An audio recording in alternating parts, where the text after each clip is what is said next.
Good morning, everybody. Good morning. Yeah, they've been here before. Yeah, we gotta try that one more time. Good morning. Good morning. Yeah. That was good. My name is Dan. I'm kind of the weekend guy here. This is Dave Taylor. He has been with the company for a long time. He is our fixed operations service director. I'm just a part-time weekend guy. We've been doing this for a long time. Between the two of us, we've got over 70 years experience in the industry. I've only been doing it 2 years, so. He always gets a laugh on that one. Yeah, he's actually been here about 7 years. So yeah, I am that old. So anyway, the whole point of these things is we're not trying to sell you anything. We're going to give you information, and it's driven by your questions. So ask questions, don't be afraid. We have a general agenda that we try to go by, just, keep it moving. But ask questions. This one's about accessories, and this is my favorite because I've been doing this for so long. I know what works in RVs and what doesn't work in RVs. And that's what I do. You're going to buy a coach from us and you say, well, I want to think about doing this or I want to think about doing that. I'm the guy. I can tell you what's out there, what works, what costs, best way to go about it. I really enjoy it. This weekend is kind of special because the last couple years we've been talking a little bit about lithium-ion batteries, and the conversation would come up and die for 6 months, come up and die. But now we're actually starting to do quite a bit of it. We're starting to do it on a weekly basis. And the young man back there is one of our brain trusts, and he is doing 4 solar panels, 170 watts. He's doing a 2,800 watt inverter and 2 lithium-ion batteries. And so I have a little bit of time to talk about these things. So before Dave jumps into his toilet chemical and starts talking about poop and what he likes to talk about, I want to talk about these batteries a little bit, and then I got to get it back over to him. The customer came down from Seattle to have us do it because we do a pretty good job. So having said that, the first time you buy a trailer or a tent trailer, you're going to get a flooded cell lead acid battery, a wet cell. It's a lead with sulfuric acid in it, and these have been around forever. Exide was the one to design the 6-volt deep cycle battery.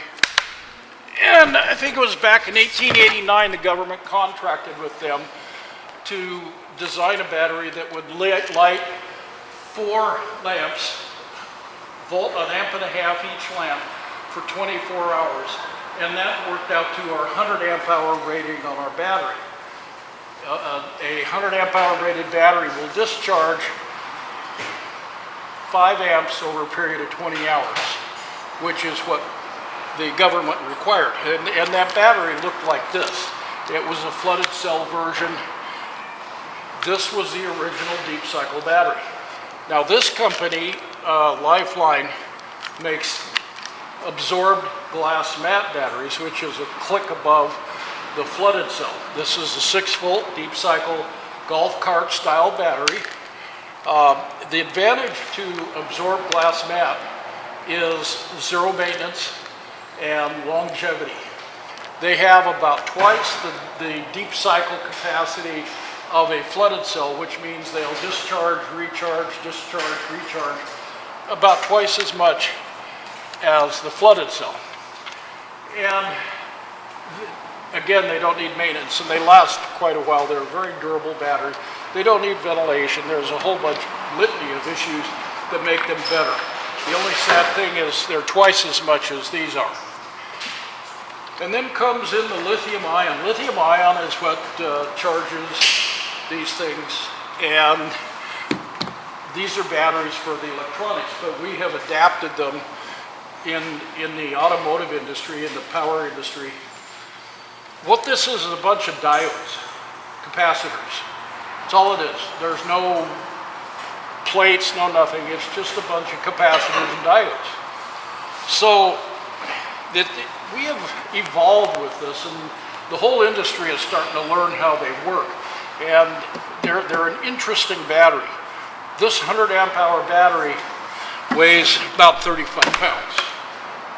And we don't know how long they last because they're electronic, they're capacitors, they're diodes. I've read articles where they think they'll last upwards of 100 years. The newer stuff, maybe 10 years, maybe 15. But the new stuff, you take the screws off the top, lift it off. If you have a bad control board, there's a brain in there, a printed circuit board, that controls the discharge. Then there are little slots with capacitors and diodes on them. And if part of it goes bad, you can send the battery in 10 years from now, and they will repair it, replace the bad board, send it back to you. This one is a Bluetooth, and that means that you can be sitting out in front of your coach, drinking some iced tea with something else in it, and get on your cell phone, and it'll tell you from your cell phone the potential of the battery, the charge, how much you've got, how much is left, you know, if it's coming up or going down. It'll give you all that information off of your cell phone, which is kind of handy. Dave and I were just talking about another one that we're trying that comes with the high-end fifth wheels, and it's got a little touchpad, information pad on it. And these are all tech, these are all electronic. There's no chemicals or anything in them. They don't need to be maintained. You can put them anywhere, and they're not that heavy. The interesting thing that we're finding is these batteries, they require a special charge controller, and it's a lithium-ion BIM, battery isolation manager. The reason it requires this special controller for the charge is these charge so fast. I don't know if you've seen that commercial. This guy falls off a building, lands in a garbage bin with a bunch of mattresses on it, walks around the corner, sits down at the bar, and sits there for a minute, and his battery's charged. These take a battery charge just like that. So the way you operate the chargers is you hit them for 15 minutes, you turn them off for 20, hit them for 15, turn them off for 20, and after 4 or 5 cycles of that, if the charger sees 13.4 volts, they're done. And it's that fast. But it charges at the same rate, same potential, same voltage, but it's like boom, boom, and they're done. And we've done quite a few of these now, and it's interesting. These coaches come in and they'll have huge array, and they'll have 4, 6, 8, up to 16 batteries. And we're finding that if you have 4 batteries, 2 would do it. If you have 8 batteries, a lot of times 4 will do just as good as those 8 flooded cells. And you cut your weight down to a third, plus the maintenance is gone, and the life is, they just go. How much does it cost, Well, see, there's that issue, isn't it? Yeah. But a couple of years ago, the first time I mentioned this, we were like, some guy asked, and I went, eh. Dave went, yeah. Because our cost was $1,500, $1,600 a battery. Now we're getting it down to where, we can almost see. Did you find Jeremy? No. Hey, Randy. That's his name. A month ago. Would you find Jeremy? She's got to walk. He's supposed to be over there. Just jump in a cart and run over and see if you can find him. Thank you. So anyway, the prices have been steadily coming down to where he's got one that we could sell for around $800. I think this one was about $1,000. But our cost used to be $1,500 a battery, but now, you know, if you could sell one for $800, let's say you buy a Coach, even if it's your first motorhome. 2 years later, you get 2-foot itis, and well, we want this now and we want this. You take your batteries out, it's just like your solar panels. You undo the solar panels from the Z brackets on the roof, and you put them in on your new Coach. The Zamp solar panels that we sell, this brand right here, has a 25-year warranty. So it behooves a customer to take them from their trade, and we do this all the time. Put them on their new Coach. You could do the same with this. You would have a very uncomplicated, a very simple, no maintenance solution to batteries. They're a very interesting battery. Yeah, here a few years ago, you were pushing lithium. Well, no, they were just cost prohibitive, and we didn't know much, but it's slowly seeping into our market, and we're starting to learn about it, and even Dave's kind of interested in it. You know, he's the last guy. He says, we're not doing anything until we know how it goes. I still had a flip phone until last week. Yes, sir? I'd assume they're protected against overtemperature. Like my batteries are in the engine compartment. Yeah. There is no such thing as an overtemp on these. But the atmospheric, the environment that it's in can get too hot for electronics. I have not heard that. I don't know. No, they're not heat filters. There's Jeremy. I have not heard anything about that. So, Yeah, they're not a heat building battery, so they're But electronics are sensitive to heat. right. That's what I was. And we've had no problems. Haven't heard anything. That's why we kind of I held would think away. they would Well, design it.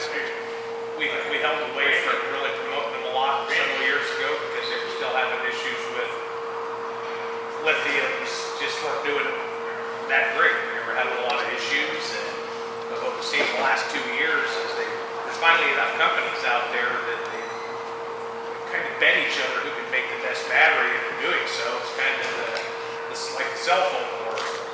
It just, boom, it happened, and they went from not real sure what was going on to they got it dialed in.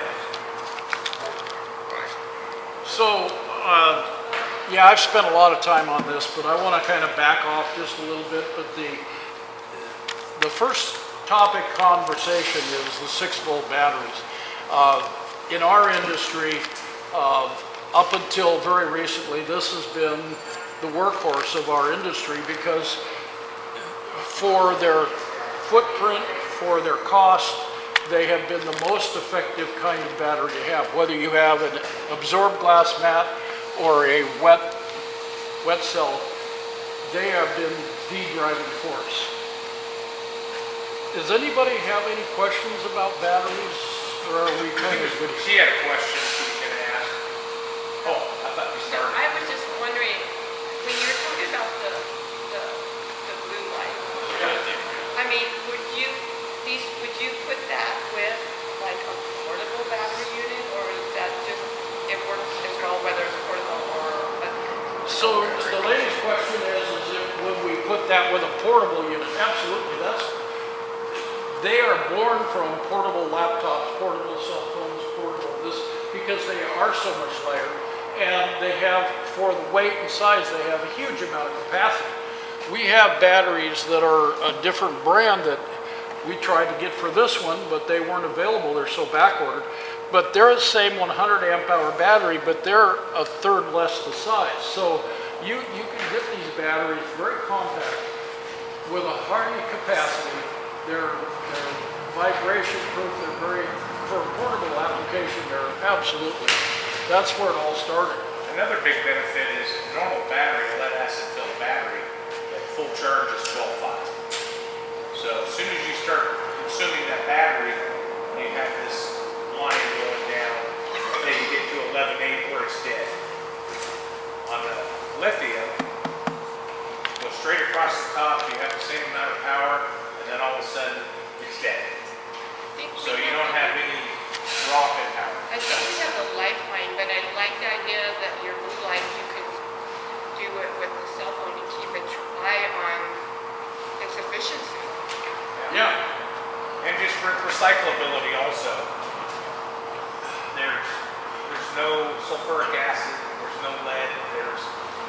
part of that is completely recyclable.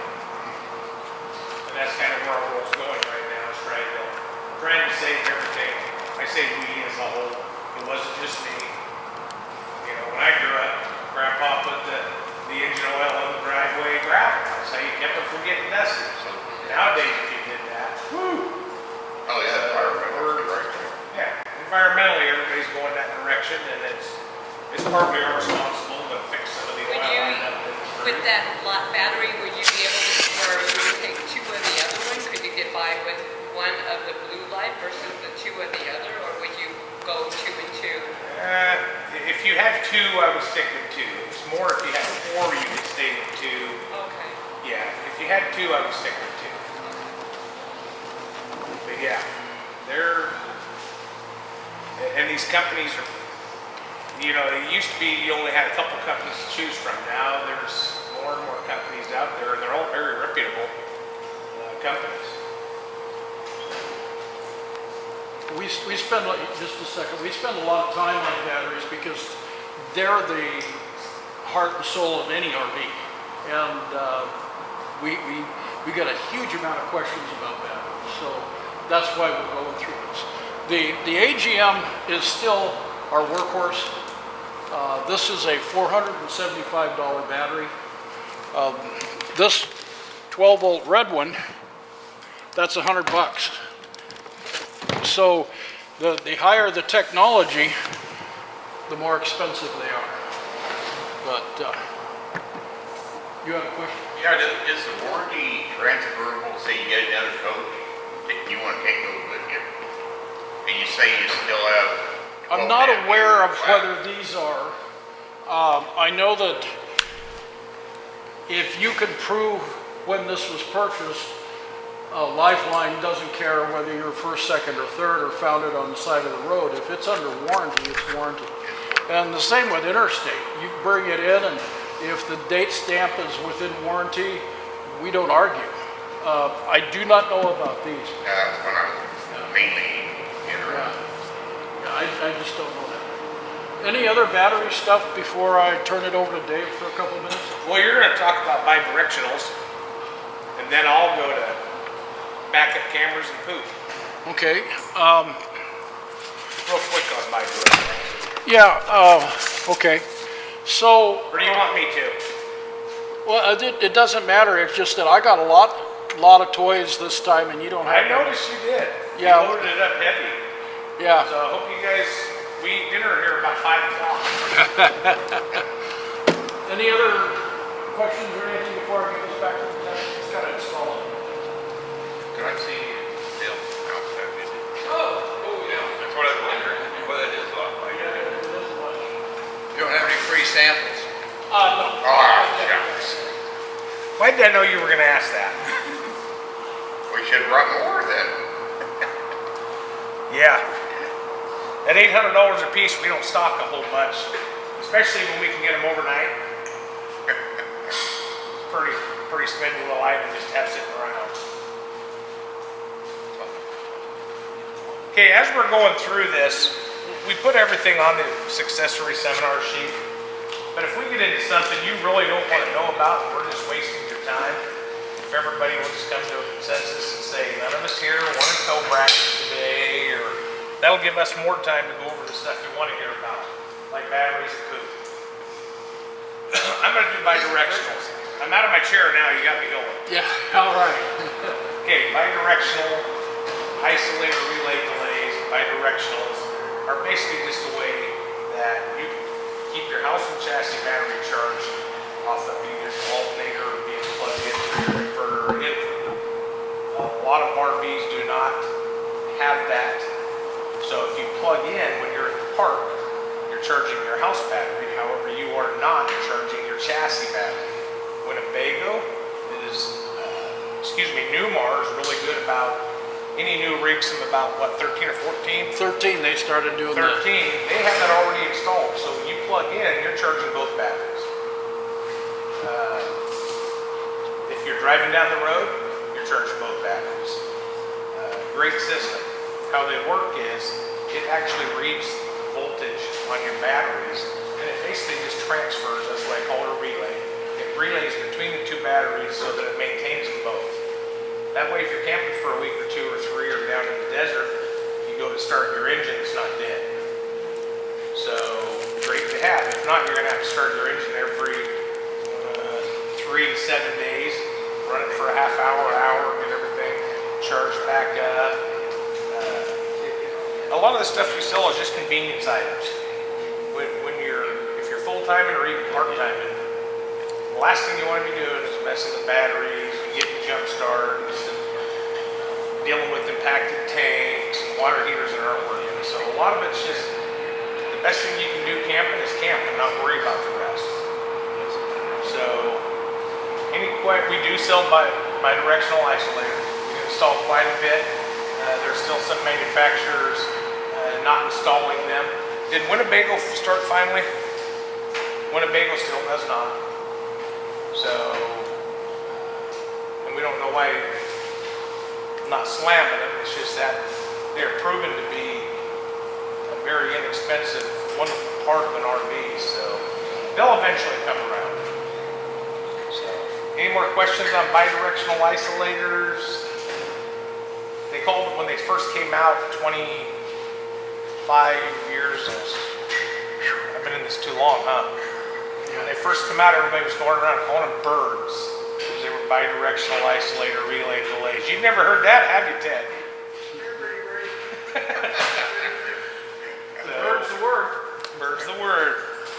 Okay, unless we got more, I'm going to go right to the next thing, which is backup monitors. No, number 2 is by your Mobile. thumb there. We're going to skip mobile internet until I go over backup monitors. Okay. Because I skipped number 2. And he's better at it than I am because I am, truthfully, just kind of the last couple of years getting into this techie stuff. If 2 years ago you just showed me that, I said, what is it? Don't want it, don't care. Now I'm looking at Fire Sticks and Zulu and I don't know. Whatever he's telling me I'm getting. Firefly. Huh? Firefly, is that it? The remote? Well, the Fire Stick is, No. that's the That was Amazon, a CB I don't know, it's the new remote. yeah. You guys were. That was a CB antenna. Well, it is, but that's 50s technology. We're talking the Yeah. stuff, the new stuff, the kids stuff. Yeah, the fun stuff. So backup monitors, if you have a towable, most motorized come with the backup monitor now. If not, wireless technology is wonderful. You can get wireless four camera systems. If you have a fifth wheel or a trailer, we can put, usually within an hour to an hour and a half, we can have a completely wireless backup system in your fifth wheel or trailer that if you have a tow vehicle, it has an in-dash monitor. It'll pair with that. It used to be we had to have another plug in between the car and the truck, or the truck and the trailer, and it was a big pain. Now you get in, boom, as soon as it sees it's up, you can, we sell a ton of backup monitors. And they're all color, perfectly, it's like watching TV. So if anybody ever has a problem backing, that's great. You can even get them with sound. So my sound stays down a lot because when I'm backing up, my wife has a problem realizing left and right because we're backwards. So the best thing to do is just watch her and not listen. And I usually get there every time. So.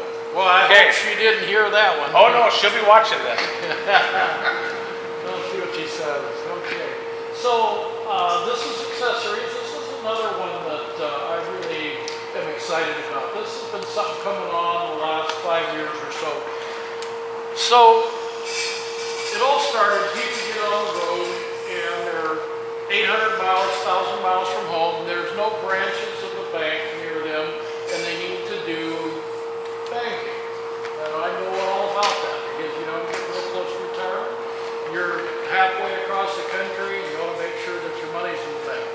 So they'd have to rent a hotel, do this, do that, find a Wi-Fi hotspot. And the problem was back then, they were insecure. So you could basically pull in and somebody could watch you do your bank, emailing your kids, doing whatever. And it was not very safe. So the truckers are the ones that really pushed this, and they started coming up with some really good innovations. And we've kind of pulled all of that into our community of RVs, and it's to the point now where I got him into it, and I drug both of his feet and clawed and scratched, but he was asking me about what kind of TV, should we give Dish Network or Direct TV? And I said, well, save yourself that $2,500 satellite dish and look at roku. And it's a little device, it's 60 bucks. If you have internet and you run it through your phone or through your laptop or whatever, you just need a router and an antenna. And this Roku device will pull in YouTube, all sorts of Sling, Blue Box. I've got 15 different options on my Roku that I can watch. It's free. Fox News, anything you want, HBO. HBO, they found a way to charge you, but most of the stuff is free. You can watch movies, you can watch the news, you can watch 5 trillion YouTube, and you can do this anywhere. You have to have a mobile internet device to pick up from a cell tower. Back when we were kids, we had channel 2 or 3, 4, 5, 6, 7 through 13. That was, you'd have 3 channels, 4 channels. That was really big. And then a few years ago, maybe 06, 07, they started having you put one of these little modules on your TV because they were converting the television from an analog signal like AM, FM radio. They were converting that to a digital signal. And the reason they did that is the bandwidth between channel 47 and 52 or 54 is ideal bandwidth, wavelength, for machine cellular, cell phone, internet. It's a very strong wave band. It'll penetrate concrete and walls and that, so you can get a good cell signal in a steel building 10 miles from a cell tower. So that's why they made that transition. Now all the new TVs are 100% digital, and it's a very simple thing, but we went to digital so that our cell phones and our laptops would work just about everywhere without having to have a cell tower right in front of your house.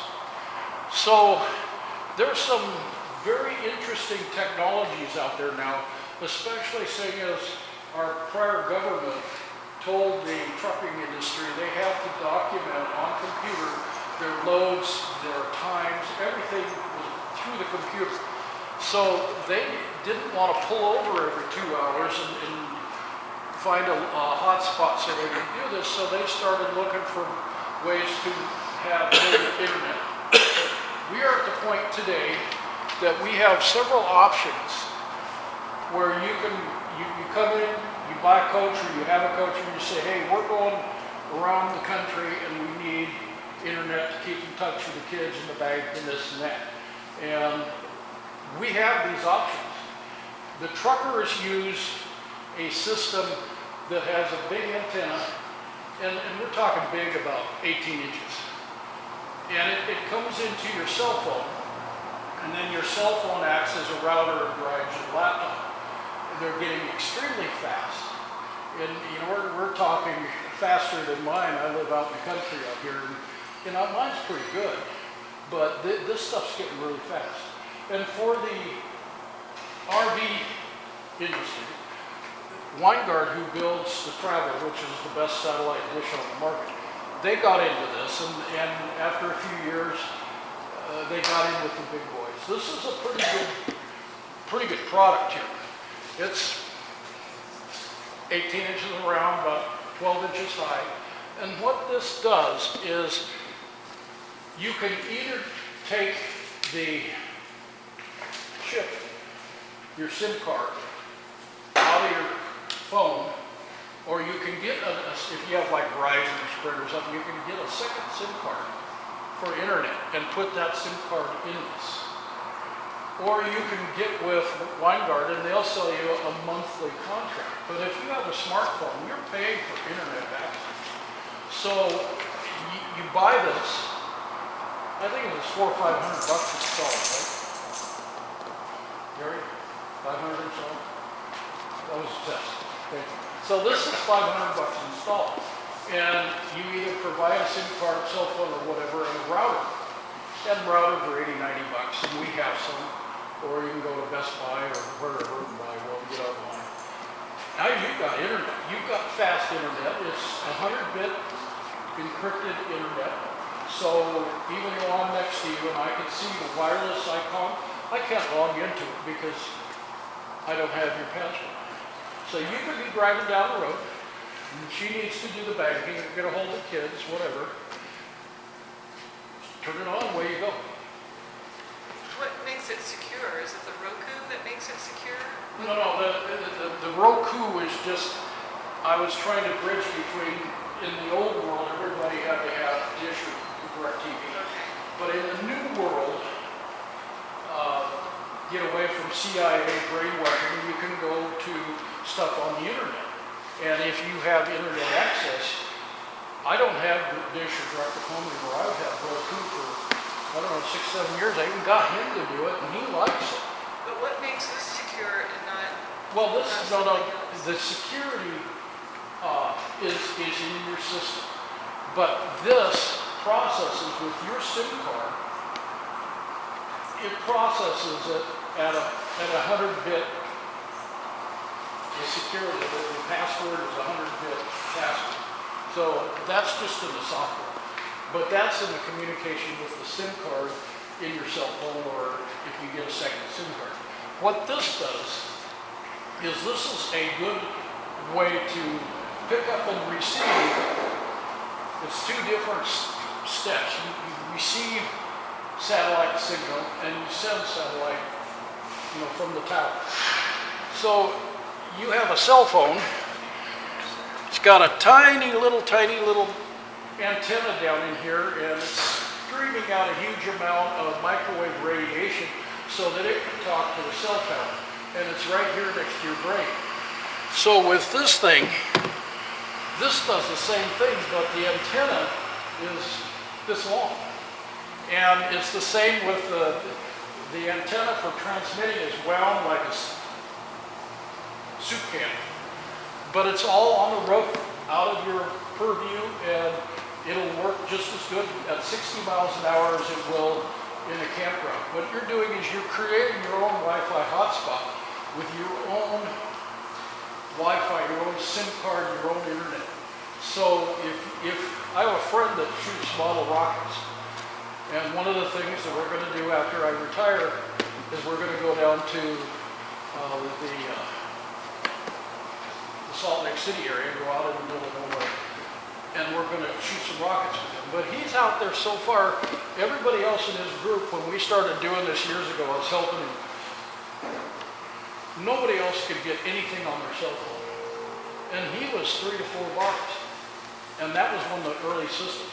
So what it does is the antenna to receive and the antenna to transmit are much larger than what you have, much more powerful, so they can really reach out. So instead of 4 or 5 miles, 10 miles max, they can go 40, 50 miles. And the same applies to driving down the road. And as you go, you're moving from cell tower to cell tower, but you don't know that. It does that automatically. But you get, when you're driving down the road, there's an embankment, it reflects signal, and you get all this noise. But these are strong enough that they can pull in and transmit a very good signal so that you can do communication almost as fast as if you were sitting at home. And it's secure. This has a program in it, plus you have your own security in your phone that makes this a very safe way to communicate when you're on the road, and that's the whole point of having an RV. There are others out there, and we don't get paid to talk about them, but I don't want to cloud the issue. There's some if you want to go high-end, Zane, who's our electronic guru, brain trust, he and I have some systems that we've worked out that work really good. If you want the best of the best of the best, they're thousands of dollars, but it's a fun and interesting thing.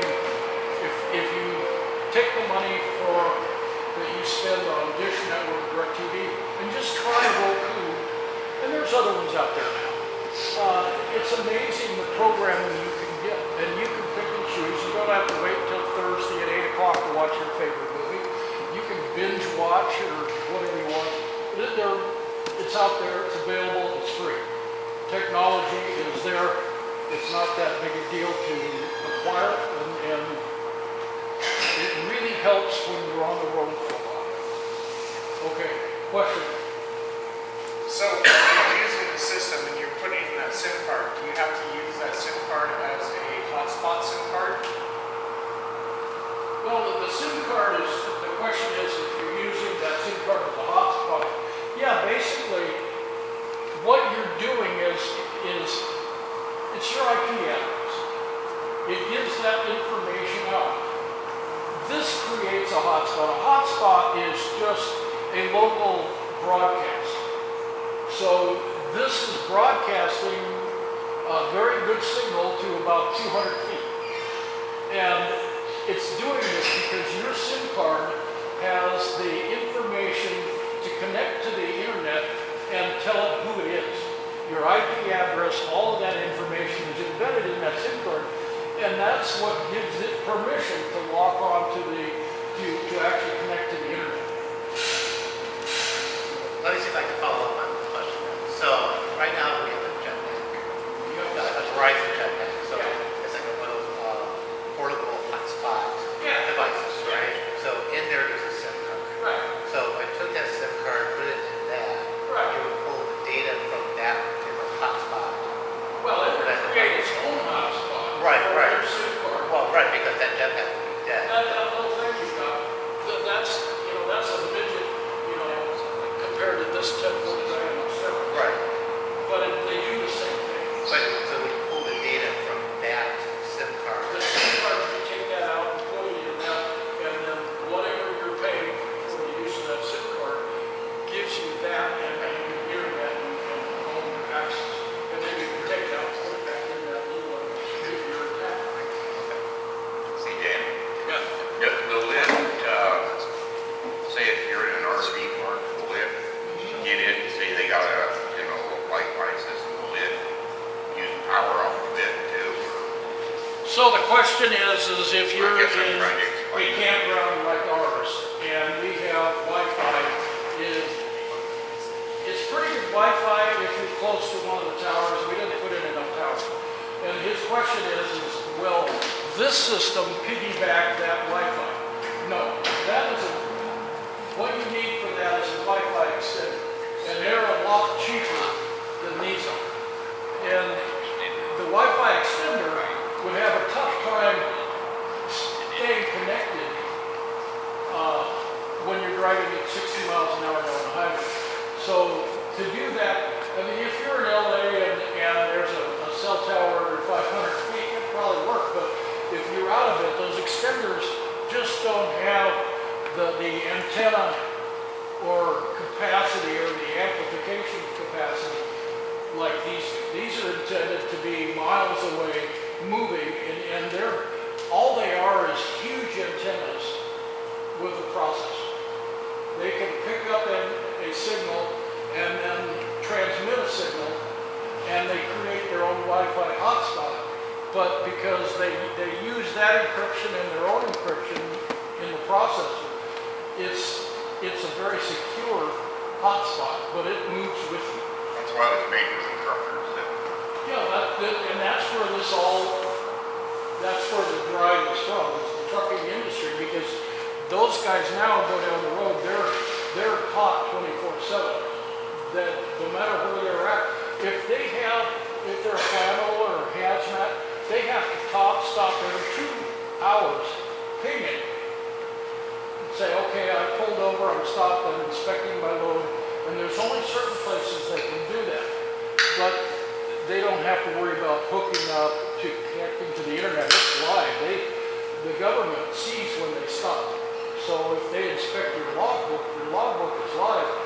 When you drive north, just out of Woodburn area, Wilsonville, Woodburn, there's a Scale house. well, yeah, it's interesting. As they drive by that big scale, It clocks you. it's reading you. It's reading everything in your laptop. It reads all of those programs to see if you're complying with the Obama mandated, schedule. Well, that's what they use for their logbooks. And now they can stop you at the next, they can see you coming at the next way station, and they know exactly how long it's supposed to take you to get there at 55 miles an hour, 65. If you get there 2 minutes too fast, then you were speeding. So they don't even have to see you anymore. It's all Yeah, in the sky. that's their black box, just like the airplane. Yep. It's got now, it's mandatory. It's interesting. However, the good things on that are now, your dispatcher can call you and tell you your engine has a misfire. With the tire sensors, they can call you and alert you that you have a low tire. I mean, it's made the roads a lot safer, conserves a lot of fuel. The trucking industry at first, I think they kind of thought it was a way to check double books, but it's evolved into a lot more. Even our cars now. When we got, what was the thing in the mirror 20 years ago where it would talk to you if you got in a crash or whatever? Oh, OnStar. OnStar. We thought OnStar 20 years, holy cow. Yeah. Now now your car's electronics are way better than that.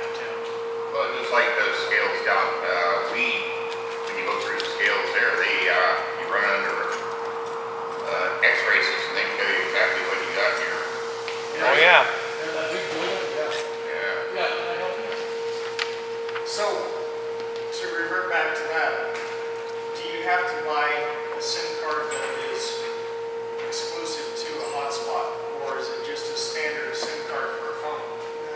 The unit itself has a SIM card in it, right? The Wi-Fi boost is free.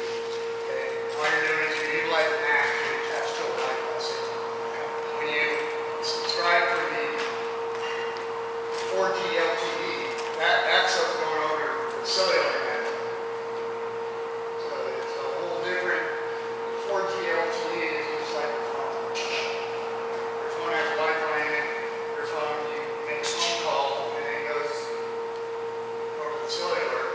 And alright, so there's two ways of using it. You can use it free with flat Wi-Fi boost, or you can pay for this subscription, which will broadcast over the cellular net. Now, do you have to renew because like on your TV, eventually you gotta renew your Well, SIM card. Every once in a while you gotta renew it, get a new one, that's the point. You have a choice. You can either do it the way he's saying with their SIM card, or you can use your own SIM card. Right. And all it is doing is allowing, it's telling you the internet who's trying to connect. And it's connecting, and it's your IP address. That's what it's doing mostly. Very, very interesting. The number one, if you're interested in better than this, which is, there's a lot better than this, but there's a company called Weboost, small W-E, capital B-O-O-S-T, Weboost. That's my favorite, that's Ted's favorite. A lot of people use that. It's twice as much money as this, but what it does is, it's from the truckers. You can be driving down the road, have that on, and it comes with a little paddle and a cord from the router. It comes with its own router. And you lay that paddle somewhere like in the middle of the coach on the dinette table or something. So anywhere you're at while you're driving down that road, that paddle communicates, your phone goes right to the paddle, right to the amplifier, to the antenna, and from that to the paddle, to your phone, so you can be out in the middle of nowhere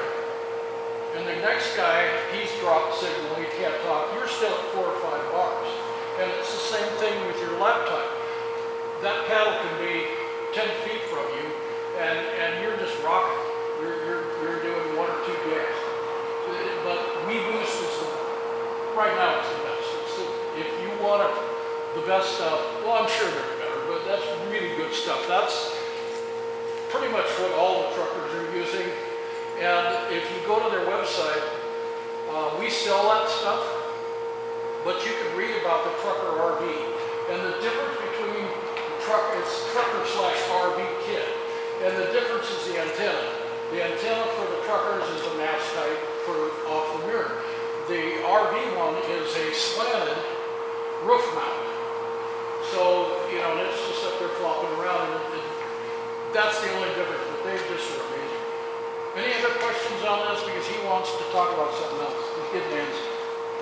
Comment I have, one nice thing about an RV is you can get rid of all that junk. Yes. Okay. Yep. He has a contract because he's upper management. He's like number 3 from the top. And this is my story. Okay. Anyway, in his contract is he gets to talk about poop. It's just his favorite thing. That's why he's number 3. Yeah, this is the number. I'm the Rolls number 2. downhill. I'm the number 2 with the number 2. Yeah, rolls downhill. Okay, Happy Camper. It's made in Oregon. Everybody's been using it, loves it. You go on the internet and research it, it's great. It's what there's a million other stuff out there to use, depending on what campground you're at. Your Uncle Carl will tell you he puts Joy dishwashing detergent, a half a cup of bleach, and some hydrogen peroxide, and everybody's got their magic concoction. This is proven. Good stuff. Not only does it clean your probes, it keeps the smell down. After a while, a tank can get pretty smelly, no matter how often you dump it. Unless you put some chemical in there to eat up it's an active enzyme, so it's actually in there eating on the waste, making it a liquid. Some of that stuff we do down there is a solid, so it turns it back into a liquid so it evacuates the tank faster. So we prefer it. Now, I'll kind of go into my spiel why we use it and why most people need it.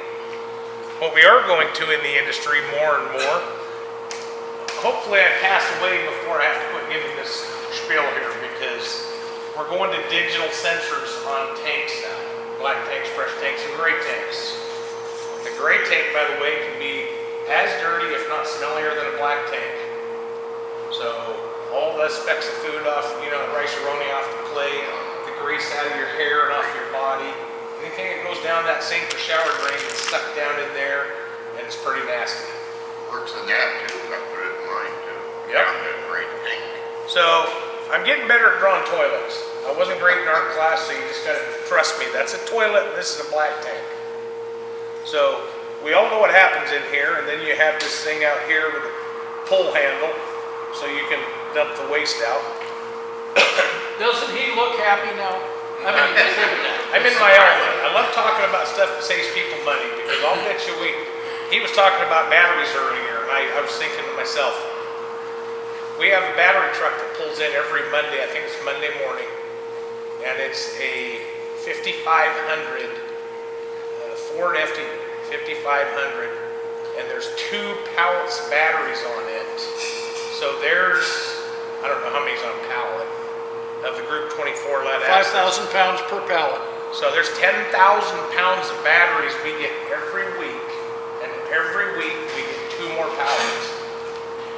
50% of those are for new units, because we put new batteries in units that leave. The other 50% are for people that stop in, and we replace their batteries. And we're just one shop in the nation throwing that many batteries out.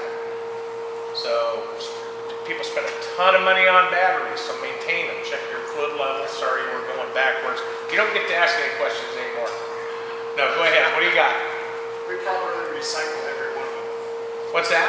We properly We recycle. do. We make sure they go back to, we even offer, if you're in the area and you don't have a place to take a battery, you can bring them to us.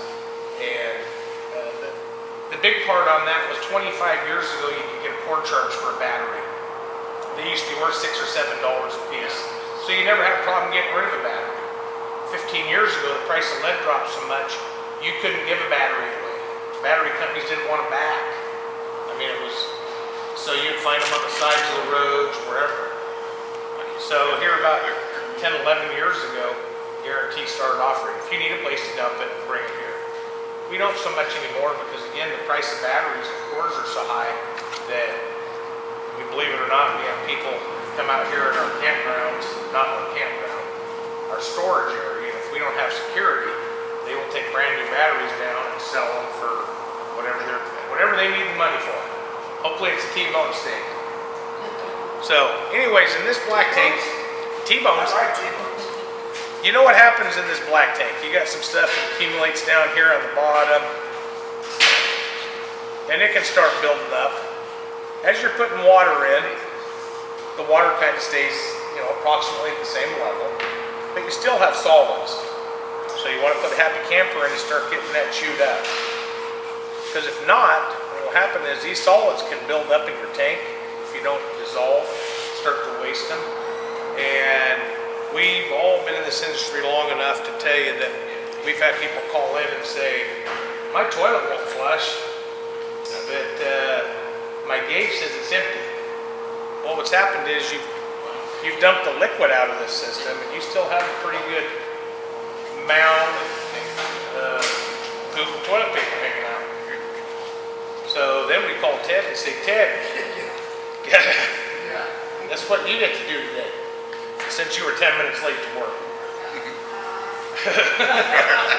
So then he's got to go in there and remove your toilet. He's got to work this from both directions to try to get that cleaned out. If he can't get it cleaned out, we're going to call you. Dan's going to say, hey, guess what? We just spent 3 hours trying to clean that out and we can't.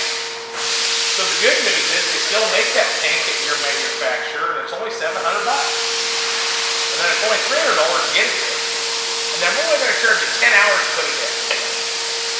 So $3,500 later. $3,500 later, you got a new tank. But you hate me. Yeah, all of a sudden Dan's not friendly. So the secret is, always use, if you're dry camping, unless you're dry camping for a month, you should have plenty of black tank to collect your black water for at least 4 or 5 days. So don't go in there, go number 2, and then just open it and let it drop down. Fill up a little water. All toilets have this water adding feature. You either lift up on the valve or down a little. Put a little water in that toilet. So whatever you've done in there, when it goes down the tube, when you flush it, it already starts to break apart. That's the big thing. You want it broken apart so it comes out. Do not, if you're at the campground for 2 days, and your monitor says you have a quarter of a tank or a third of a tank, don't dump it with a third of a tank. When you're getting ready to leave the campground, you're going to go in there, and since you've used half-empty camper, it's not going to smell. You're going to stand there with your coffee or your latte, and you're going to stand with your foot on the foot pedal, and you're going to let that get up to where it's at least, your meter says 3/4 are full. You're going to add that much water to it. Because with volume of water coming out of this, you're going to have pressure. So if you're only that full and you dump it right now, what's around this isn't going to be enough pressure to move this waste towards the exit. It's just going to go boom. And the next time, boom. Well, behind that blue, you have another blue. That's how it starts building up. So you want to get this baby full of fresh water on the top, have all your waste down here, and when you go down to the dump at the park, if they have it, don't be afraid to look like you're drunk leaving the park. You know how usually in most state parks have a dump station. Get it rocking a little bit. Make sure all the cabinet doors are closed and the wine's not on the kitchen table, but get it rocking, get this stuff moving. Get it liquid, get it up in the air. And then when you pull that valve, all this pressure from this water that you have up here is going to rush towards this opening and it's going to help scour the bottom out. Now, if you have the opportunity and you're somewhere where you can do this 2 or 3 times, you need to do that at least once a year. Dump it, then go back, fill it back up again, take it back down and dump it. And you will see that it takes about 3 times to actually get everything out of the tank. So every year you want to get that tank clean. They do make elbows, and I know it sounds gross. You can get an elbow or an extension without this on it. But you can put this in between your black tank and your sewer hose, so that when you're dumping your tank, you can see what's going on. You're going to see some stuff you probably don't want to, but you'll know when you're getting it clean. You can get a black tank to the point where fresh water just comes out. Next best thing, you grab something like this. This is an extension that goes on. It's a black valve. It's an extension. Stick this on here. Can't do it because of the box. Stick this on here. Stick this on where your black tank dumps, and you can actually shut the valve, and you can fill it backwards. You can fill your tank from your outside, so you can stand there and do the whole project yourself. However, if you're filling the tank from the outside and your phone rings and it's Uncle Earl, don't walk off to talk to him. Tell him you will call him back. And you want to have somebody inside, because when that tank gets full, when this area is full, it takes a split second to be into this area. So you want to have your wife up there or somebody with her foot on it, and you can hear her once it hits the top of the tank. You'll hear it. And she can pound on the wall and you turn it off. And then right there where you just filled it, you pull the valve, especially if you have one. A lot of people have clean outs at their house where they can dump their tanks at their house. That's really, I don't suggest much, but if you have a plumber come to your house and he can put a clean out where you can use it, that is the handiest thing in the world, to be able to dump your tank at your own house. You don't have to be fifth in line at the state park. You don't have to be down here on River Avenue trying to get in. So, now, this is where the money comes in. Not just replacing the tank, but nowadays more and more are going to digital sensors on the sides of the tanks. So, the only buildup you're going to have is the sludge on the side. And quite a few of the towables still, they have probes that stick into the tank. And off these probes come these wires to a resistor. We call it a thumbnail. From that resistor, a bunch of wires go up to your panel with your gauge, with your pretty red lights that tell you where you are on fullness. Well, you've gone camping, you've owned it a year, you haven't used any Happy Camper. Even if you do, every now and again, you got to hit it a second time. What's going to happen is you're going to dump, go home, and when you get home, you're going to call Dan and say, hey, I just bought this 11 and a half months ago, I'm under warranty, and I want you to fix it. Something's wrong, because this 3/4 light's on, but I just dumped it. Dan's going to say, okay, bring it down. First thing he's going to say is, wash it out a couple times first, because this is considered maintenance. This is not a warranty item. So, He uses gravel. yeah. He thinks he's done it great. We've heard people use gravel before. Dump gravel down the toilet thinking it would shake around and clean everything and then dump out. It doesn't. He paid $3,500. So, anyways, where was he? You got me off on the gravel guy. The probes. Those probes are sitting there. You called Dan. You're sure it's something wrong. It's nothing you did. Majority of people say okay and they're good, but there's always that guy or two that says it's not me, it's something these guys didn't build something right. So then we bring it down and Dan tells you it's $130 an hour if we clean it. If we clean it for you, it's $130 an hour. And you're so sure it's not anything you did that you say okay. So then Dan brings it out here. We use Happy Camper, you fill it, put it out in the parking lot. The amount of time it takes to fill a tank and dump a tank, and you have to stand there. You can't walk away from a tank filling. So that's the technician's time we're using up. So about 3 days into this, after we filled it and dumped it and let it sit, filled it and dumped it and let it sit, Dan calls you and says, come on down, probes are reading great. Bring $390 with you because it took us 3 hours. Then all of a sudden, Dan's not your friend anymore. Again. You loved him 3 days earlier, and now he's asking you for money. And the manufacturer's not, we do seminars and on TV, on YouTube and stuff, it all says you got to do your maintenance. So, because what happens is, you're up at Diamond Lake, you've heard this before, never gets old, does it? You're up at Diamond Lake, and you got this little dude floating around all about that high in the tank. And you're coming down Diamond Lake Highway, hit a corner, and Dan's phone rings. And that guy on the phone says, hey, when you hit that corner, this little dude flew over and stuck right on that probe. So what you've successfully just done is harpooned that turd right to the side of the tank. Well, you don't know that. But when you dump, that thing just kind of sticks there. Well, this reads resistance. It can tell there's something there. So you automatically think something's wrong with the wiring. There's nothing there. So that's why you have to use this in the black, in the gray, use it every time.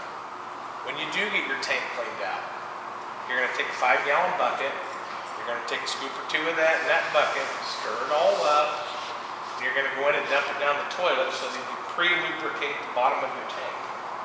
You want to start with a little bit in the bottom of your tank so that when you do this, it doesn't go down there and plop. It goes down there and splashes. Plus, what will happen is, this is an active ingredient. If there is anything on the side of the walls, or whatever's left in there, it'll liquefy it. It'll eat it to where it's just nothing but liquid. So a little bit sitting in there for 2 months till your next camp trip is a great idea. And if you can, drive around the block and slosh that around, because anything that jumps up here on the side will stick to it and just start eating it. The only issue we have with this, and it's an issue, but it's not a huge one, is if you insist on using antibacterial shampoos, hand soaps, anything like that, this is an active enzyme. If you use an antibacterial soap, you basically just sent in the killers to kill your happy camper. So we're too clean a society anyways. So the cleaner we get, the unhealthier we are. So, sorry. I remember running in the house after drinking out of the hose and playing in the sandbox and eating a bologna sandwich with a dirty hand. And I turned out okay. I might have had too many sandwiches, but I turned out okay. So, sorry, that's my big thing. I believe all this antibacterial stuff is the reason we can't. You gotta talk about the other one of them. Other one of what? Oh, the happy camper that you can get. Oh, if you have cancer and you're on cancer drugs, then they do sell one that you can use with antibacterial soaps, but it does cost more. So, because they had enough people at this company that really like this that they designed somehow to get around the anti-cancer drugs they take. Yeah, but it'd work for, like you just said, for hand soaps and that too, right? It would. We're just using old bar soap like we used to. Yeah. So a lot of the newer RVs come with a jet system for the black water tanks that help to flush that around. Sani-flush? Yeah. Yeah, don't use it. If you buy a new unit that has a Sani, we're going to go to the short version because we went way long on digital. A lot of these tanks have a flush out system. It's cool. It still doesn't bring it up. It doesn't spray it up. It doesn't add enough water to this toilet to use it. The only way you're going to get enough water in this toilet into this tank to clean it is from this direction or this direction. So it's called a Hand wand. hand wands you can't use in a lot of toilets. He's talking about one you can stick down in. Trailers you can, fifth wheels you can. So most motorhomes you can't either. But yeah, but yours was built a while ago. Yeah, right. Most of these spray outs, why can't I think of what they're called? What am I trying to say, Ted? Sani-flush. Sani-flush, that's what I said. You just didn't hear me right. So something, so I've been using Happy Camper for a long time. And so the first bucket I bought, I would put some of the toilet and just dissolve in the toilet and just flush it down. This last batch I bought, I did the exact same thing and solidified in the bottom of the tank. It will, and it's actually done that for years, so somehow that first time, his question wasn't, so he put it in the toilet to mix it, which is what I do. It's easier. I fill the toilet up, stir it with my toilet brush, gives me an opportunity to clean the toilet, because my wife wrecks the toilet. So she's gonna hear that too. So I'm gonna get in trouble. Hopefully she's not watching. No, she will be. Anyways, Happy Camper, it'll actually get warm. So if you take a scoop and put it in a cup of water, it will actually get warm and it'll be like a brick. So you want to dissolve it or keep it moving so that it doesn't solidify and get solid before you dump it down. So then how do you use it then for the drain tank? Because I did the same thing. Dump it right down to P-trap. Huh? Right down to P-trap or Okay. down your kitchen sink. Yeah, but I did the same thing. So I'm like trying to do it and get it stirred up and it's solidifying faster than I can. If you put 2 or 3 gallons in your kitchen sink and it's solidifying faster than you can put it down, you're putting too much in. Okay. Because you only need, I think it's a cup or a scoop for 40 gallons. 40 Okay, gallons. so that might be it. So That a was couple like- scoops. Because I'm so keep it used to like moving. I'm so used to like the first time this season we'll put like double in there. Yeah, you can. You can put Right. double. But that's I think that might be the problem. Yeah. Okay. Yeah, in that case, mix it in a 5-gallon bucket Right. outside, where you can, use your paint stir or whatever. And, yeah. The only testimonial, I just spent over 2 weeks in Arizona, it's over 100 degrees, 105 every day. Not only does that Happy Camper dissolve everything, but I had No smell. it was over 105 for 2 weeks. And it's good for the environment.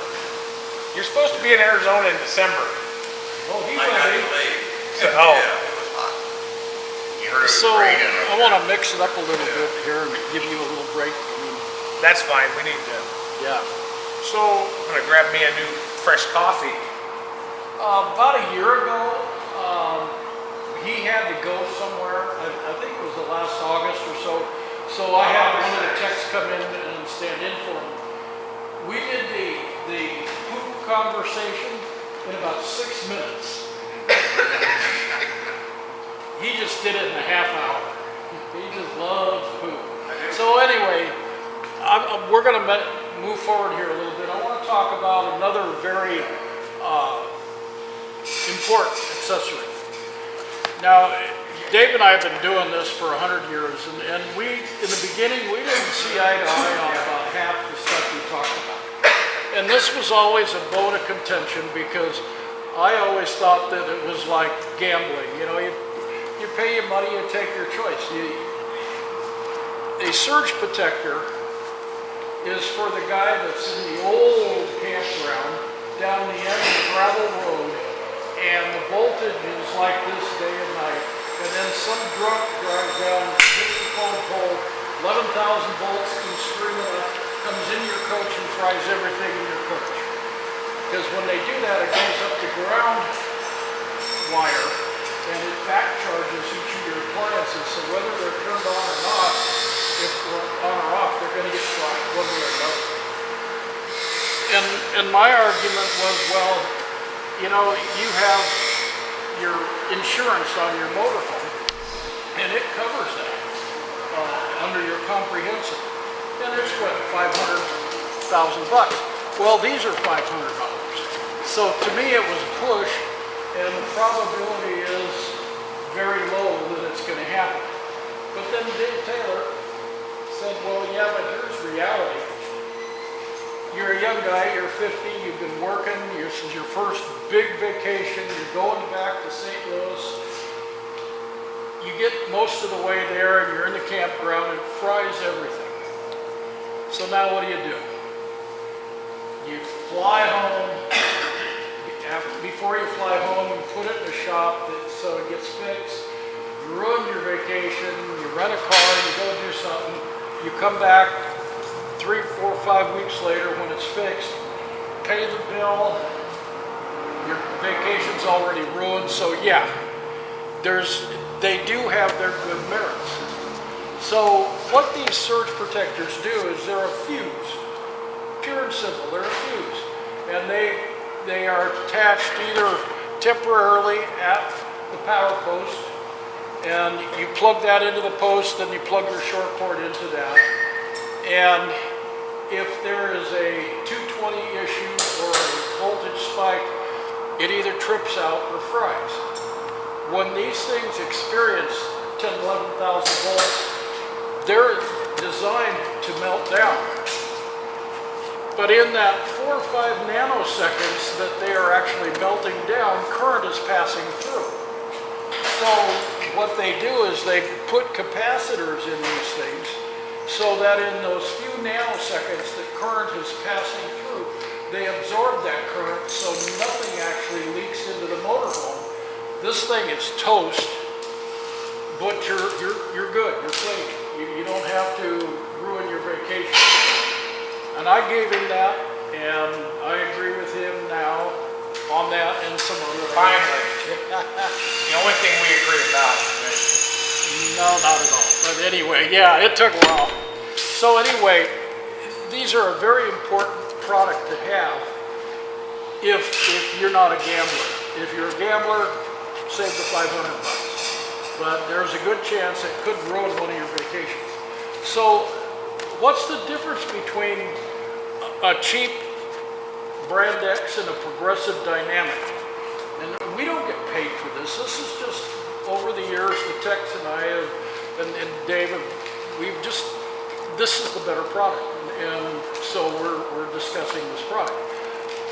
These surge protectors are rated in joules. And joules is a capacity of current, a certain amount of stored charge. So what you are actually buying is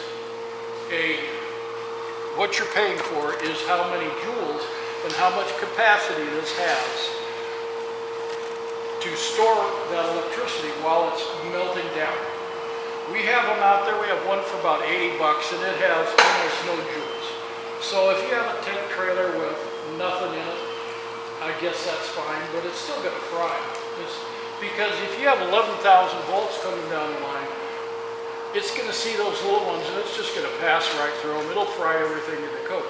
If you're going to buy a surge protector, if you're going to spend the money, you buy one with the most protection, and that's joules. And these are rated at like 3250 or 3600. I don't know. It's been a while. They're very high amount of the joule rating is very high. The difference between this one and this one is this is built in 50 amp EMS 50. We charge 2 to 3 hours to hardwire them. Nobody can install, steal them. These they can work at that and steal them. But that's the big difference. You can get this with a remote if you just really want to waste your money, but they just sit there and they silently protect the coach. This one will trip if the polarity is bad, if your hertz gets way out of sync, if your voltage gets too high. Does a good job, plus it's very high amount of joules. They do a very good job. This is the portable. You can get a bike lock or some kind of lock for them, but they're a very good product. Now, a minute ago I mentioned that they will trip if you're over voltage. Let's say that you're in a park and it gets up to 65 hertz. It'll trip it, shut it down. It'll just, red light will come on, it will roll, it'll just shut down. So there's another product out there. Back in the 80s and 90s and the early 2000s, before Mexico got political, a lot of Americans would go down to Mexico for the winter. Now they go down to Arizona and New Mexico, but they don't. A lot of them are resistant to going across the border because of the safety. So years past, they'd go down, they'd hang around Baja, they'd go anywhere, and the people back then just loved to have the Americans down there because they had money and and everybody really got along. But the problem is, and you get out in the middle of the sticks, the voltage in Mexico is typically around 50 hertz, 100 volts, and up here it's 60 hertz, 120 volts, 115. So they had brownout problems. So Hughes Auto Former was around forever back then, and they made step-up transformers. So if you're in Mexico and your line voltage is all over the place, it cleaned that up. And it was a transformer and a transformer. And the one transformer would generate current so that if your voltage was low, it would step it up because it had more windings on one than the other. So if you're down there and you're at 51 hertz and 94 volts, it's going to come out, if that's a 30 amp, it's going to come out at 20 amps at 60 hertz, 115 volts. So you still have good power. You're not going to burn out your microwave. You're not going to burn out your air conditioner. And everything will work well. Recently, we aren't seeing the demand for those autoformers because the campground people are in are much better. A lot of people aren't going to Mexico anymore, so that demand is gone, but that product is still out there if you're interested. Any other questions on step up in your, yes sir? You got a question? Oh, just eating, okay, I'm sorry. I have a couple other things and then I'm pretty much done. Dave's got a couple.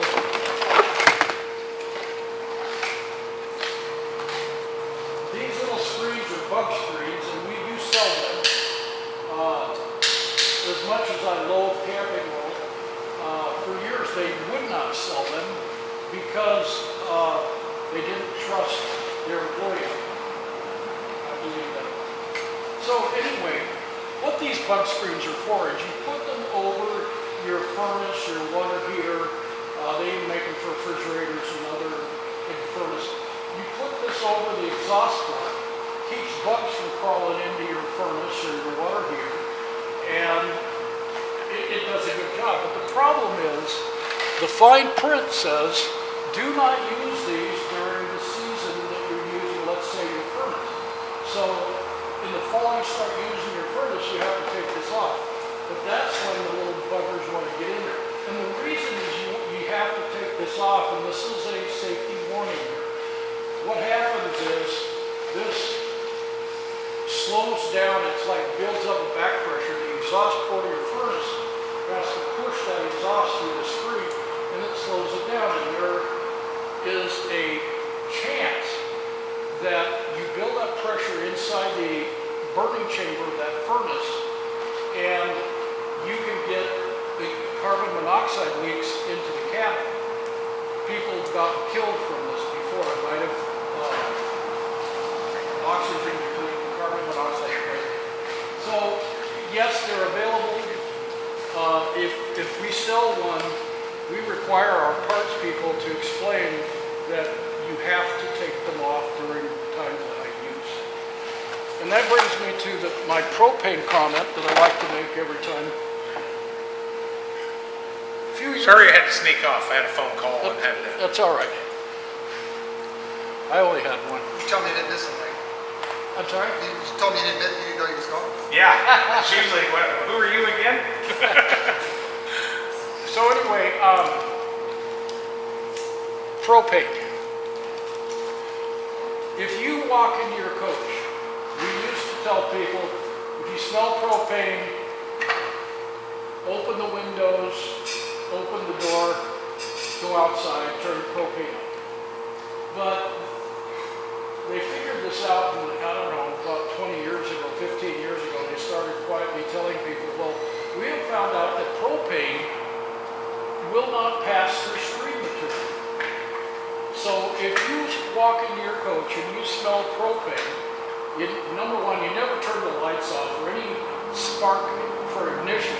If you smell it, you just turn around and walk out. Don't open any windows because it's not going to do you any good. Walk out of the coach, leave the door propped open, the screen door propped open, and that's the only way that the propane's going to come out. If that screen door is closed, it's going to stay inside. After you come out, prop the door open, walk around, turn your propane off, and go over to your neighbors and tell them, don't be smoking over there for a little while because I got a propane leak.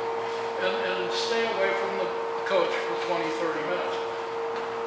At that point, it's aired out enough, you can go back in and figure out what you left on or see if you've got a problem.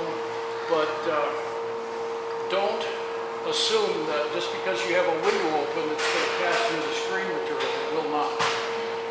And the other thing about propane is, it is a really good idea to have your LP system tested once a year because you're in a box that is flexing and moving all the time. If you buy a new or used coach from a dealer, they are required by law to do a LP system test before they sell you the coach. If you buy a used coach RV from a private party, they are also required, but nobody seems to know that, so it never gets done. So if you bought a used coach from a private party, as soon as I find out, I would recommend to you to bring it in and have us do a LP system test, because you don't know what kind of condition your LP system is. We find used coaches with LP leaks all the time because they're just moving and flexing. You know, it could be a real problem. So that's my safety blurb for propane. And this is about accessories, and one of the big accessories, before I give it back to Dave Taylor, I want to talk about pack lube. And I've never talked about this before, but I used to be so anal about it, and I got away from it. All of the diesel motorhomes and most every diesel pickup on the market today has an exhaust brake. And they are, what it is a butterfly valve that blocks off the exhaust. And it pumps you up and so you can't breathe. And that back pressure is just like the throttle body in a gasoline engine. And when that's closed, it restricts the airflow to the point where, you know, the engine just shuts down, and you use that to decelerate. So here's this mechanical device expected to move freely on a 11, 12, 1300 degree exhaust. So they tend to seize up. And they don't, sometimes the guy, geez, I just don't have the power. And it's because his exhaust brake, that butterfly valve, isn't going back retracted all the way. So these are cheap. It's a extremely high temperature silicone lubricant. And if you have a diesel or have a diesel pickup or are thinking of buying a diesel RV, you just need to lubricate the flapper assembly, the linkage and flapper assembly on the track brake or exhaust brake, whatever brand, because they all have to work the same. This stuff really does a very good job. It can save it. You know, the new exhaust brake is $1,500, so this will save your linkage for anything. Okay, so much for that. Any questions about propane or that? Yeah, you probably use that on your turbo too. On your what? Turbo, on your diesel. No, your turbo. That's how it works is on a flapper. Well, they're oil from the engine. Yeah, there's a The engine supplies oil to your turbo, so shouldn't have to use any of that on a turbo. They're high pressure injected. So usually that's what takes them out, when the oil quits getting there. Then it's not pretty. You got a half hour Okay. action. We're gonna breeze through some of this. This is usually for about a 50-person seminar. And Dan's being long today, he's really getting into this. And if we go over every item, I'll have to set up talks. You know what we could do is just pull motorhomes out and have a campfire and do some There you wars. go. Yeah. I'm in. I am too. I'm always into camping. Okay, I'm gonna go over a couple of my big things. LED bulbs. We talked about the lithium battery that's now over there being installed. That's basically a fuel tank. It's a fuel tank for voltage. So, just like in your truck, if you find your truck's not getting very good fuel mileage, you start to do things to try to figure out how to improve your fuel mileage. So in an RV, the task is to try to do things to increase your voltage, your amp hours. In doing that, bulbs are a big thing. 8, 9 years ago, I put some in my fifth wheel. They first came out. I paid an exorbitant amount for them. I threw in these bright white LEDs in my fifth wheel. Went in, and it was so bright it hurt your eyes. So if you decide to do this, don't go out and buy bright white. Go buy one bright white, one cool white, one soft white. See what works best in every area.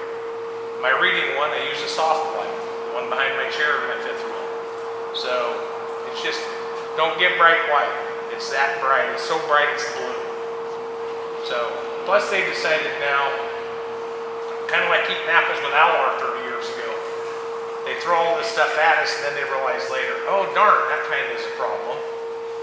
They've decided now, after years, that LED lights, if you're only in a room with LED lights, it can mess your sleep patterns up.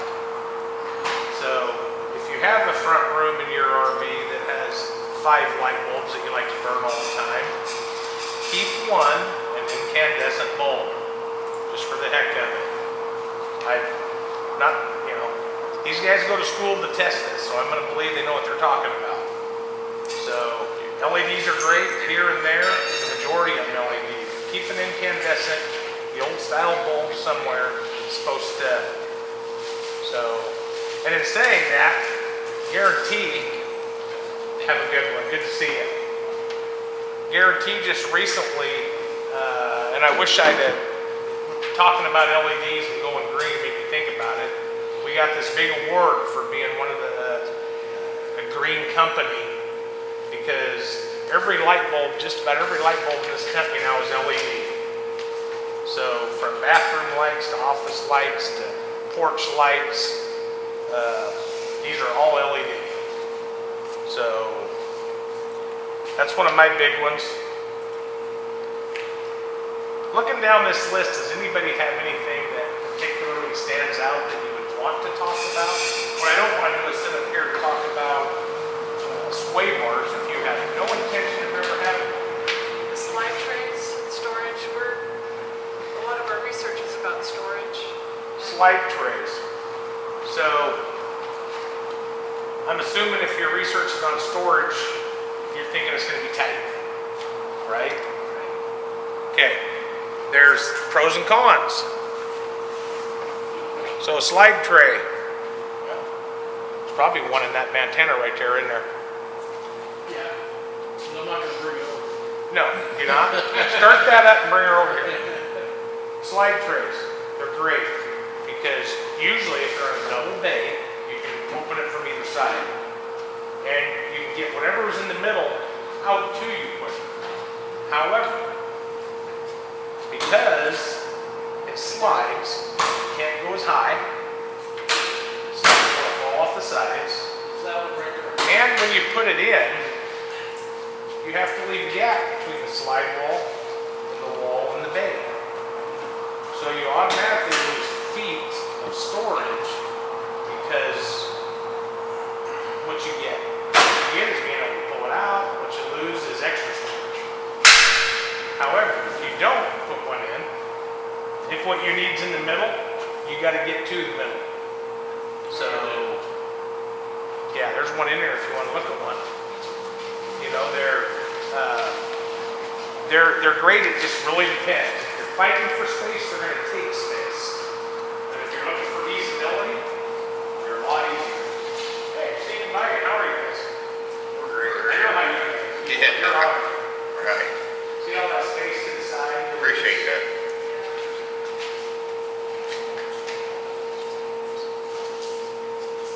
So yeah, you know, if you're just gonna carry pots or beer or square stuff or barbecues, then usually what happens is you have that in there, you load it up with barbecues, pots, clothes, whatever you're gonna store. And you hit the brakes one time, it falls off to the side. So then you have to find any place to get it out of the way open. And some people really love it. You can also get them for outside coolers. Oh yeah. It goes in the tray. That little one right there, I believe, is pretty plumbed for a little freezing. I think the electric's there on that one. Nice thing about the slide is you can buy totes that fit that area. Right in them. Yep. You can put it out in your shoes. there's different brands out there for slide trays. We offer a few. More Ride offers are real good. Years ago it was Quickie and Joey Bed. It was Joey Bed originally, Yeah, and yeah. then Quickie. Now More Ride sells an aluminum one that's just dandy that they ship whole. You order it per size, and that way you can use as much of that area as possible. And they build it for that area, ship it whole, so of course it's more expensive. But it really increases, you know, you don't have, some of these are only built this big to this big, there's no in between. Yeah, a lot of dealers are still pushing Joey Bed. Yeah, Joey Bed is still a good unit, it's kind of old technology. The Quickies you can build per size, but what you spend in labor to build it before you install it, the More Ride is, they build a pretty nice one. Anything else on there anybody wants to hear about? Dan always goes over solar. Is there anything new with tow bars? Have they done anything different? Not a lot. Not a lot. They've been the same for quite a while. Braking systems, you know, they've been the same for, Yeah, all of the bad Quite a ones while. have dropped off the market, pretty much Air yeah, you Force got One. Airborne, you got Air Force One and. Air Force One and Stay and Play Duo. Yeah, And that's basically the only two we will, well, it's not that we won't install others, but try to talk people out of the others. they have They do inherent have issues. braking systems that you can sit in front of your seat. Yeah, they say the Air Force One is one of the better ones out there on the market. Yeah, Well, there's a couple. It's only for diesel. Oh, is it? I didn't know that. But what about driveline disconnects? That's kind of, that's, I don't do more than maybe one a year.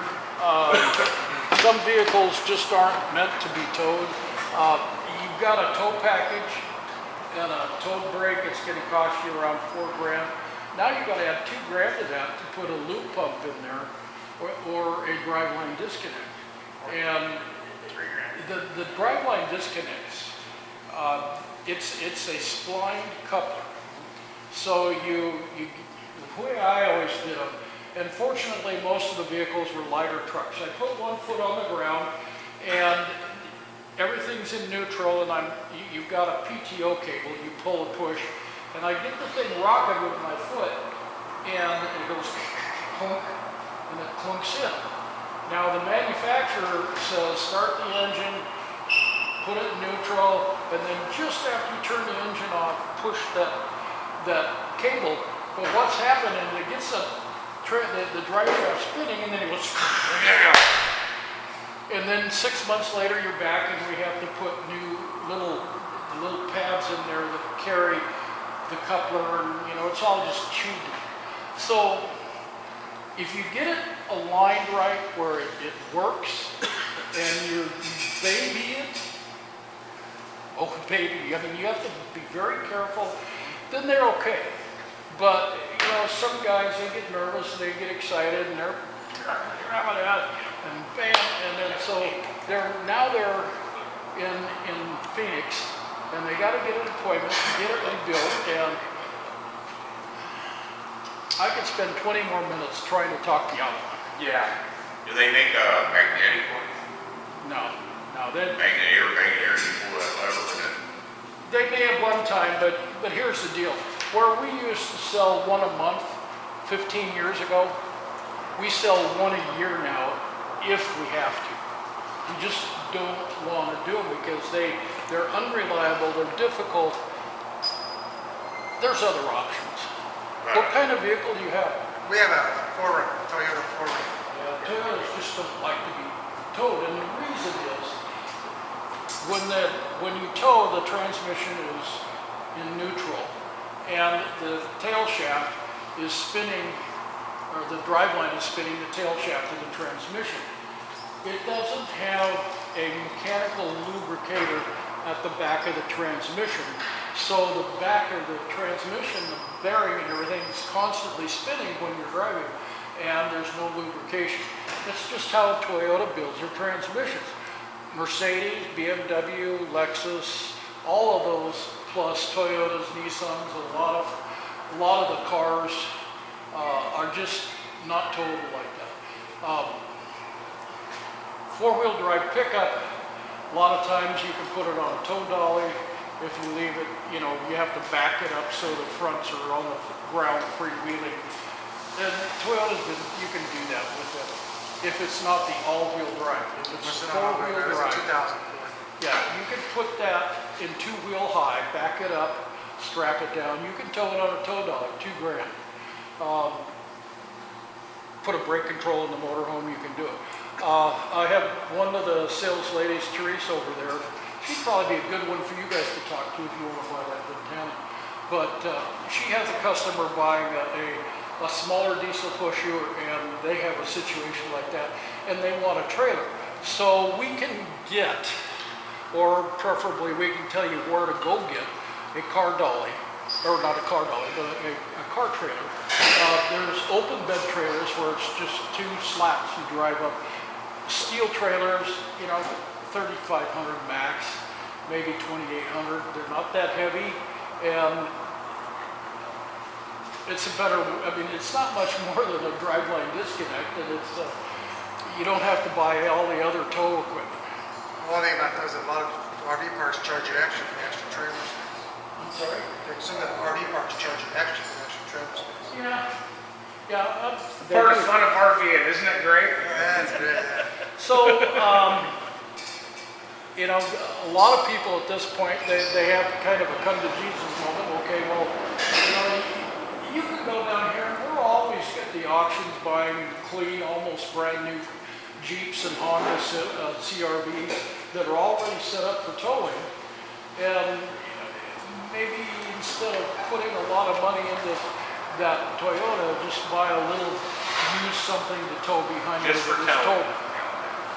Just for towing, save it just for your trips, or an extra car, or whatever. But a lot of Jeeps, Saturn was real popular in the day because they were all towable, and they were really low price. And the Jeeps are still real popular. You know, Jeep Cherokee, Wagoneers. Yeah. We see Jeeps and CRVs. Yeah. 4-inch. Yeah. Even you can buy a little Jeep if you're just using it for running around and camping.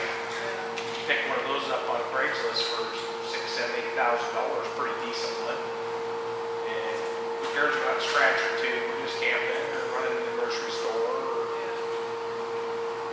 if you like the home base with your camper or your camp and then drive 700 miles, then you're going to need a little something more, you know, you feel comfortable with. But When you're looking at those used vehicles, all you have to do is refer to the owner's manual, and it'll tell you, do you need towing or not? Oh yeah, and right now you have very few vehicles are currently out that you can tow. a lot of Jeeps. It's the Jeeps. Jeeps stuck with it. They realized that there was a huge market for RVers. But a lot of them a lot of the manufacturers do that are changing their towing habits. Like people used to use Honda Pilots quite a bit. You can't tow them anymore. No. Because, you know, a few other manufacturers the same way. Some of that has to do with security systems and how the smart key works interfaces to being on all the time. I want to move on, talk about this for just a few minutes, and then we can get out of here, because he's got an appointment, and... Well, I don't have to leave, but a lot of this is little stuff. But Dan would just love to talk to you about after. Thank you. So anyway, the last thing I want to talk about, this is a very personal thing with me. I believe very strongly in solar if the conditions are right. And I tell people all the time, if you're interested in solar, you need to find somebody that knows what they're talking about that you trust. And there's a lot of people out there that do. But it's a very personal thing, because how you use your coach, how you use yours, or they use theirs, it all depends on what kind of solar you need, or if you need it at all. If you're the kind of person that goes from campground to campground, you really don't need solar, because you're plugged in all the time.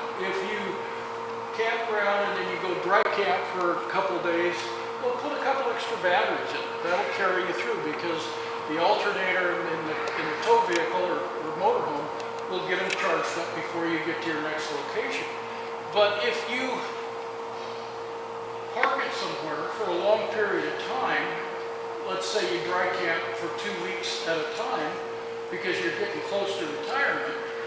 So at that point, yeah, solar would be a very good thing. And what solar does is it charges your batteries. It has an output depending on the intensity of the sunlight. And on a crappy rainy day, the outlet, like the winter here, the output of a solar panel is about a half to a third what it is on a bright sunny day in the summer. So if you dry camp in the winter, you have to buy your solar for winter months. If you don't use your coach in the winter, then you don't need to anticipate that drop in power in the winter. But basically what these are, they have a 25-year warranty. You can take them from one coach to the next. They charge your batteries. Your batteries are the heart and soul of your coach.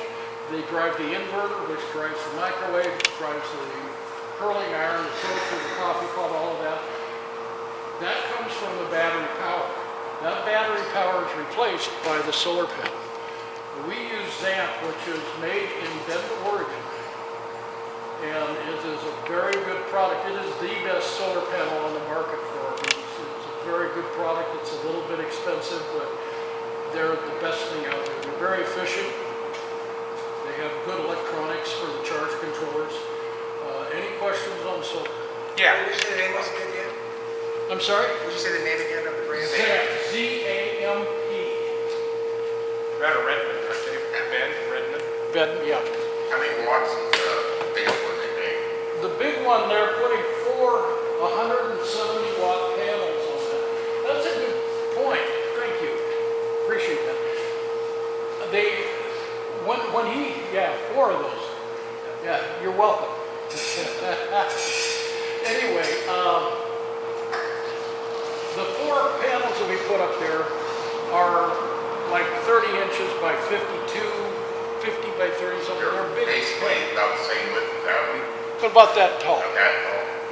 Yeah, 20 years ago, in the mid-90s, when I started really getting into this, Arco had developed, back before, you know, they were not our friends, but they developed the Arco 48 solar panel. In conjunction with several universities, they developed a really cool panel. It was 1 foot by 4 foot, and it was 48 watts.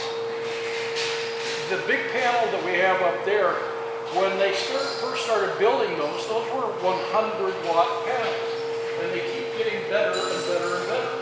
So how a solar panel works is you have a silicon wafer with 2 different metals.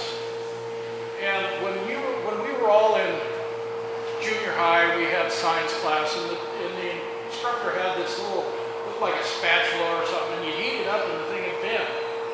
And it was called a bimetallic strip. And we use that in everything, our fuses, circuit breakers now. And the way they worked is they have 2 different metals. One metal would expand faster when heated than the other one, and so it would bend like this. So if you have a circuit breaker that's overheating, it's going to go boing, and it's going to cool down and work, and you go boing. That's how they work. So solar panels, they have metal. These are rare earth metals, palladium and bismuth, and they're in between the silicon wafer, and they build these in a circuit. These are circuits. The original technology would absorb only green light. The primary colors are red, blue, and green. And they could get absorption out of green wavelength light. Then, about 10 years ago, they figured out how to do blue light. So all of a sudden we started seeing jumps in output because what was normally a 100-watt panel was now 140, 150, 160, 170, and they're getting much more efficient. We'll never be able to do red because there's so much red is heat, and they get so hot. In the summertime, you could go up, if you're in Arizona, you could fry steak on one of these. they get extremely hot. That's why they're off the deck a couple inches, get that air under there and cool it down. But they can't do red. They can only process blue and green. So they keep getting more. Okay, I'm done. It's just, I thought it was fascinating. They've gotten, technology's gotten quite a bit better. Now, each of They're those bringing out the diamonds, science channel. Well, there's a test, you know. each of those diamonds, is that those wafers you were talking about? Well, each one of these things is, they grow silicone crystals, and then they shave the crystals. Grow them? They grow them, Is it silicone just like if crystals. you grow salt? They grow them, they put them in a solution of silica and water, and they add current, and they go sit them in the dark and let them grow for a few years. So that's why they're kind of expensive. Then they shave them, and they get these little wafers, and then they put these rare earth, they bond the rare earth materials, and then they build a grid. And there's just micro grids in here that pull that current out, because when the wave passes through, it stimulates the metal. And that's, the metals stimulate, they react at different rates. And so there's a contention, if it is, between the two different rare earth metals. So it's like the resistance. Yeah, and that's what creates the current. So all you do is you go up there with some mild soap and water and wash them off a couple times a year and dry them and keep them clean. Because the industrial fallout or the pollution lands on the solar panel, and then that blocks out the light and it makes them more efficient. To the point eventually they shut down. I had this old boy, I sold him solar panels probably 7, 8 years ago. And he was an old plumber, and he had made this plumbing copper pipe. He sweat fitted a bunch of fittings together for a cane. Anyway, he bought a solar panel and went up to Alaska, and he came back 2 years later, and he was shaking his cane at me. Said, you sold me something that doesn't work. So the technician went out there, put a ladder up, went out, wrote his name in the top of the panel, took a picture of it, cleaned it off, took another picture, and then went and took a picture of the charge controller, and it was just rocking. So you got to keep them clean, but other than that, solar is very friendly, very good stuff. You buy it one time, you keep it forever. I just can't say enough about it. I just really believe in solar. So now, if you're gonna have solar put it on, should you get a bigger controller, consider maybe down the road you're gonna... Well, they come with the packages we sell. If you buy 170 watt panel, it's going to come with a 30 amp charge control. And at my behest, a few years ago, they started building a 60 because we run into that a lot. If you have a household refrigerator and you run that off an inverter, it takes 6 to 8 batteries, it takes 6 solar panels and a big inverter. And so we were wanting those bigger charge controllers. And they also put in the charge controller a bird, bi-directional relay device, a bird. So some of these, when the solar panels get the coach side up to like 80%, then they trickle over and start charging the chassis. So these systems really can take care of your coach quite well. Really neat stuff. I'm still considering buying a new coach, and it'll probably be all electric. And I want to make sure I got enough solar. I'm going to put more on it and some more batteries Or to allow, if I go somewhere, if I'm boondocking or, with this stuff that's inside. you told me a couple years ago that Yeah, you wasn't I giving know, me any of it's- your money, so put Yeah. that money into a couple lithium ion batteries. Yeah, Let's quit talking about it and do it, Ron. I just had to spend $765 on my car. Well, that old electric coach is only going to be about $1 million. And So I'm pretty figuring sure, about we would 900 accept a something. down payment. Any Yeah, more about questions? 900,000. Any more questions from anybody? Yes, sir. One thing I never heard you talk about in these seminars is GPS navigation. Come on. The gentleman They never have. said I've never talked about GPS. Yeah. There's probably a reason for that. I figured talk about it is because it's kind of old GPS navigation. Everybody's got a phone. It'll get you wherever you're going. I just used one and I wouldn't be without one now. Yeah. I got one especially for RVs and it works fantastic. You know, it's just, as much as I like solar and I am interested in some tech, I'm just not interested in that. You know, I'll talk about hotspots, I'll talk about just about anything out there, but And we don't get asked about it very much. But if you got a big rig and maybe you're towing something, you don't want to make a wrong turn and get in a predicament where you can't get out of it.